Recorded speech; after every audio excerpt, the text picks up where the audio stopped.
Hello. So my project is on the Tenderloin district, and I wanted to do a socioeconomic study on it.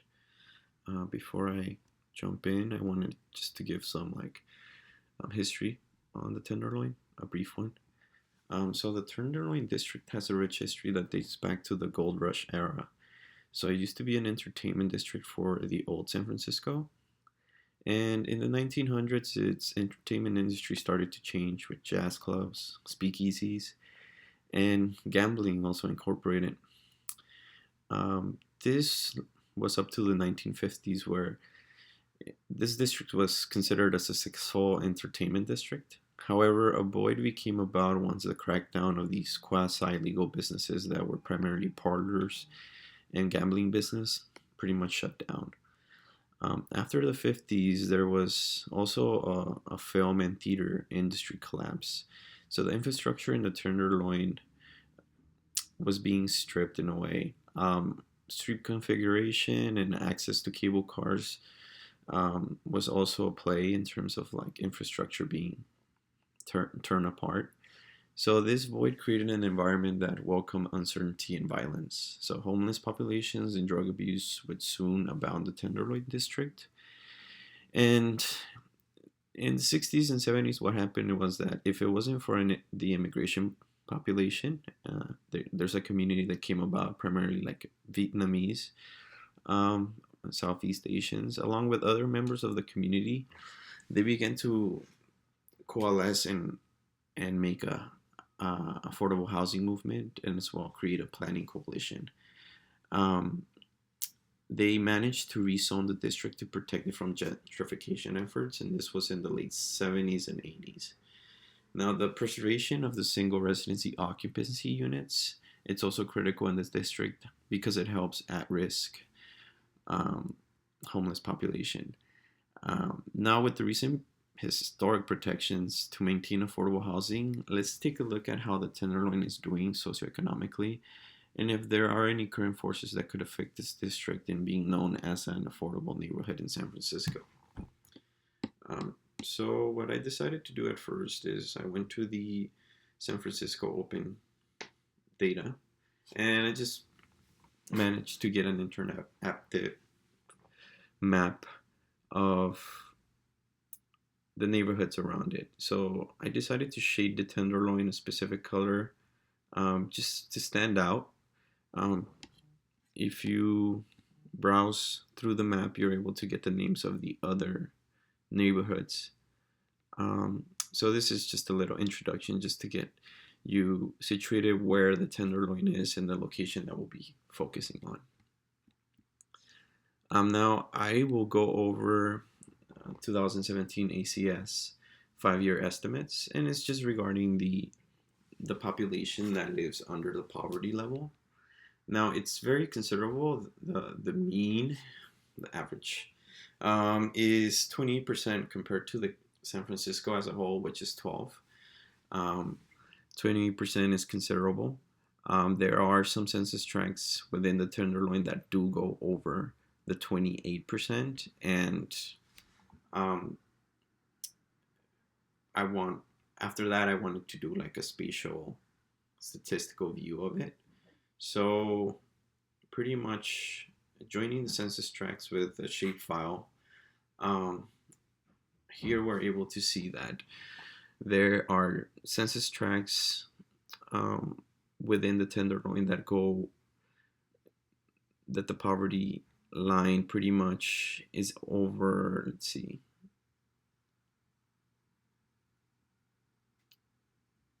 It's around 40% at worst. Um, so there are a couple of blocks within the Tenderloin that do go over the 30 and 40% populations that live under the poverty level.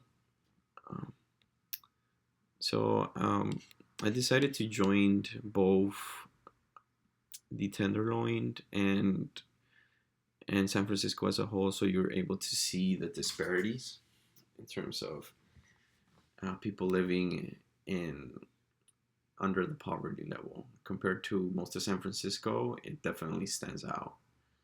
Um, After that, I wanted to research about the light tech projects and what type of affordable housing the Tenderloin has in the past 20 years. So starting from 2000, and this is specifically to the Tenderloin, not whole San Francisco. Um, and I wanted just to look at the housing type and the annual federal awards, and I wanted to do a cumulative sum. So primarily in terms of light techs, there are projects that have summed up to almost $30 million for senior type of units, so for the elderly.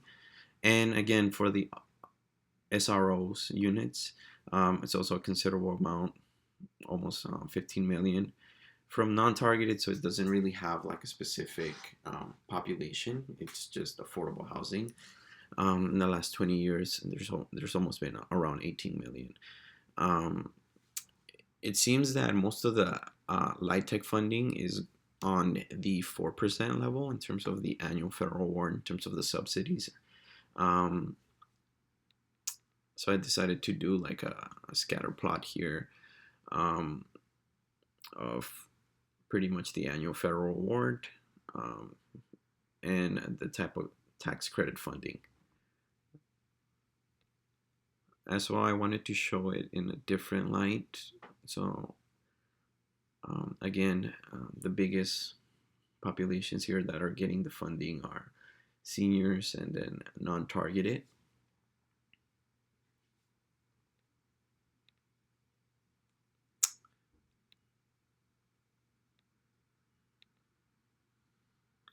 Again, this is another view. Um, it, Overall, it seems that SRO seniors, large family housing type, non-targeted, and special needs have gotten a considerable amount. And through the San Francisco open data, I also wanted to look at the evictions in the Tenderloin specifically in the last 3 years. So in terms of like the distribution of eviction in the past 3 years, it has gone down now due to COVID and the moratoriums. We must take that into account. But just looking at the trend and comparing it to 2019, it's still less compared to 2018. So in terms of evictions, it does seem like it's a downward trend.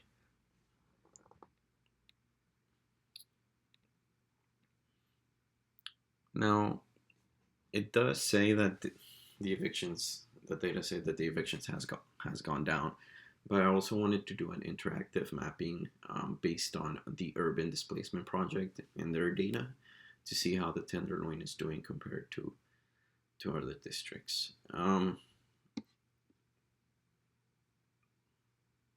So looking at the typology here, you're able to see the status of different neighborhoods in San Francisco. Some are already exclusive, others there's ongoing in displacement, or there's at risk of gentrification, um, or becoming exclusive.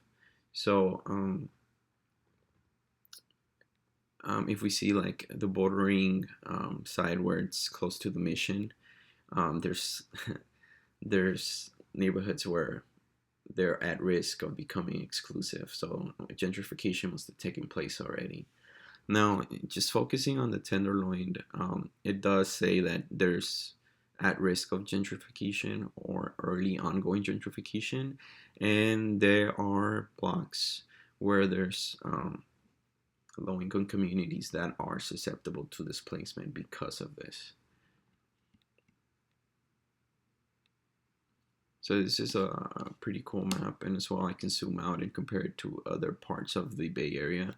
So Oakland's also involved, but for the purposes of this study, I'm just focusing on the Tenderloin. And again, so low income susceptible to displacement, and then we have early ongoing gentrification. It's not even at risk; it's early ongoing. So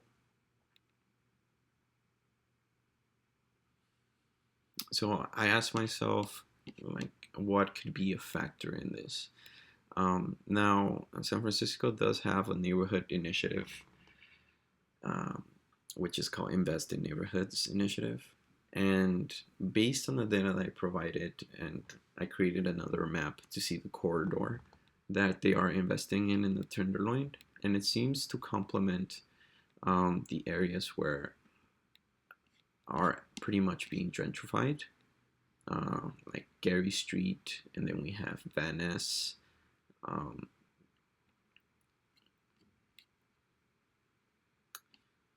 so there seems to be like a correlation going here, and what my study wants to ask is, how is the neighborhood initiatives playing a role in this? Is it actually helping the community, or is it actually helping outside private investment and commercial interest go in the area and then gentrify it?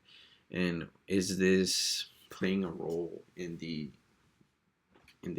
possible displacement of the communities that live in the area?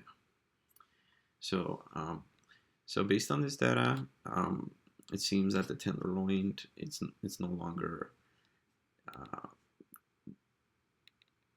being considered a place where it's unwanted. There's obviously an interest in investment, but with this investment, will it cost um, populations in terms of being displaced?